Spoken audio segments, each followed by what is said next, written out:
Hi ఇవాళ మేము తిరుపతి జిల్లా సులూరుపేట దగ్గరలో ఉన్న నేలపట్టు గ్రామంలో ఫ్లెమింగో ఫెస్టివల్కి అటెండ్ అయ్యాము. ముందుగా ఏపీ టూరిజం వాళ్ళు ఇచ్చిన సూచన మేరకు ఈచ్ పర్సన్కి 500తో ఏపీ టూరిజంలో మేము ట్రిప్కి బయలుదేరాము. వీళ్ళు కొన్ని ప్లేసెస్ని చూపించారు మనకు. అవేంటో మనం ఇప్పుడు చూసేద్దాం. ఈ ఏపీ టూరిజం వాళ్ళు అరేంజ్ చేసిన బస్సు చాలా బాగుంది. మొదటగా నేలపట్టుకు తీసుకెళ్లారనమాట. ఈ నేలపట్టులో పక్షులు అనేటివి ప్రతి సంవత్సరం కూడా నవంబర్ నుంచి మార్చి మధ్యలో వలస వస్తూ ఉంటాయి. ఇక్కడ మైగ్రేషన్ అనేది జరుగుతూ ఉంటుంది. ఈ మైగ్రేషన్కి దేశ విదేశాల నుంచి రకరకాల పక్షులు వస్తుంటాయి. వీటిల్లో ఎక్కువగా బాతు, కొంగ, కాకి, రామచిలుక ఇలాంటి అనేక పక్షి జాతులు చాలా వలస వస్తుంటాయి. వీటిల్లో కొన్ని జంటగా వస్తుంటాయి, కొన్ని సింగిల్గా కూడా వస్తుంటాయి. సింగిల్గా వచ్చిన పక్షులు తమ తమ జంటల్ని వెతుక్కుంటాయంట. ఇవి ఇక్కడే గుడ్లను పొదిగి వాటి పిల్లలు చేసిన తర్వాత ఒకటేగా మార్చ్ ఎండింగ్లో అలాగా అన్నీ కలిసి తమ తమ ప్రాంతాలకు వెళ్ళిపోతుంటాయి. ఈ నేలపట్టులో ప్రకృతి కూడా చాలా అందంగా చాలా బాగుందన్నమాట. మేము వెళ్ళేసరికి చాలా రష్ తక్కువ ఉంది, కానీ తర్వాత చాలా బాగా రష్ పెరిగింది. నెక్స్ట్ ఇది సెకండ్ ప్లేసు అటకాని తిప్ప. ఇక్కడ కూడా బోర్డ్ శాంక్చురీ ఉంది. ఇది కూడా చాలా బాగుందన్నమాట. ఇక్కడ అనేక రకాల పక్షుల చిత్రాలు వాటి విశేషాలు ఇవ్వడం జరిగింది. ఈ ప్లేస్ కూడా చాలా బాగుంది చూడడానికి.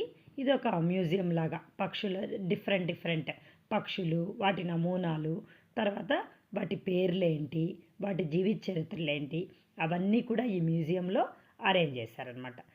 తర్వాత మూడో ప్లేసు ఇక్కడి నుంచి వచ్చేటప్పుడు పులికాట్ లేక్. ఈ పులికాట్ లేక్లో కూడా మనకు ఆ మైగ్రేషన్ వచ్చిన పక్షులన్నీ ప్రశాంతంగా సేద తీరుతున్నాయన్నమాట.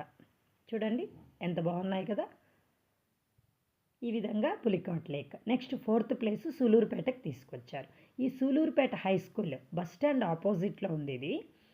ఇక్కడ కొన్ని స్టాల్స్ అనేటివి అరేంజ్ చేశారనమాట. ఈ స్టాల్స్లో ఈ విధంగా కొన్ని బర్డ్స్, ఇది పూర్తిగా ఫ్లవర్స్తో చేశారు.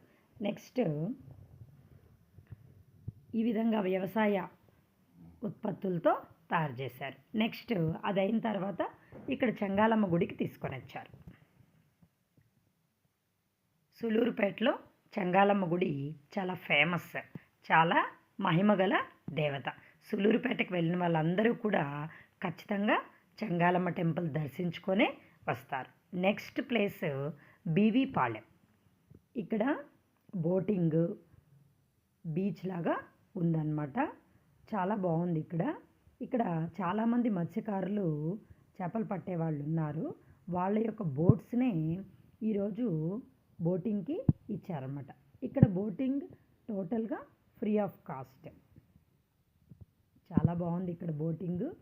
ఇక్కడ ఫ్లెమింగో ఫెస్టివల్ 18, 19, 20 ఈ 3 డేస్లో జరుగుతుందన్నమాట. ఇంట్రెస్ట్ ఉన్న వాళ్ళు వెళ్ళచ్చు. ఏపీ టూరిజం వాళ్ళు శ్రీనివాసం నుంచి బస్సెస్ అరేంజ్ చేశారు. ఈచ్ పర్సన్కి 500. ఇంట్రెస్ట్ ఉన్న వాళ్ళు వాళ్ళని సంప్రదించి అలా వెళ్ళచ్చు. లేదంటే సూలూరుపేట నుంచి ఫ్రీ బస్సెస్ కూడా వెళ్తున్నాయి. ఈ ప్రోగ్రామ్స్ అన్నిటికీ సూలూరుపేటకు చేరుకొని అక్కడి నుంచి కూడా వెళ్ళచ్చు. ఈ ప్లేసెస్కి పర్టికులర్గా ఇప్పుడు మాత్రమే వెళ్ళాలనేం రూల్ లేదండి. 18, 19, 20 ఫ్లెమింగో ఫెస్టివల్ కాబట్టి ఇప్పుడు మనకి సూలూరుపేట నుంచి ఈ ప్లేసెస్ అన్నిటికీ కూడా ఫ్రీగా తీసుకెళ్తారనమాట. అదొకటి. తర్వాత సూలూరుపేటలో స్టాల్స్ అనేది అరేంజ్ చేశారు. అవి 3 డేస్ మాత్రమే అవైలబుల్లో ఉంటాయన్నమాట. నార్మల్గా రిమైనింగ్ డేస్లో వెళ్తే నేలపట్టు చూసుకొని రావచ్చు. నవంబర్ టు మార్చ్ వరకు నేలపట్టు చూడొచ్చు. అలాగే ఈ బీవీ పాలెం బోటింగ్ కూడా అందుబాటులో ఉండొచ్చు. అది పూర్తిగా మనమే ఖర్చు భరించుకొని వెళ్ళి రావాలి అంతే.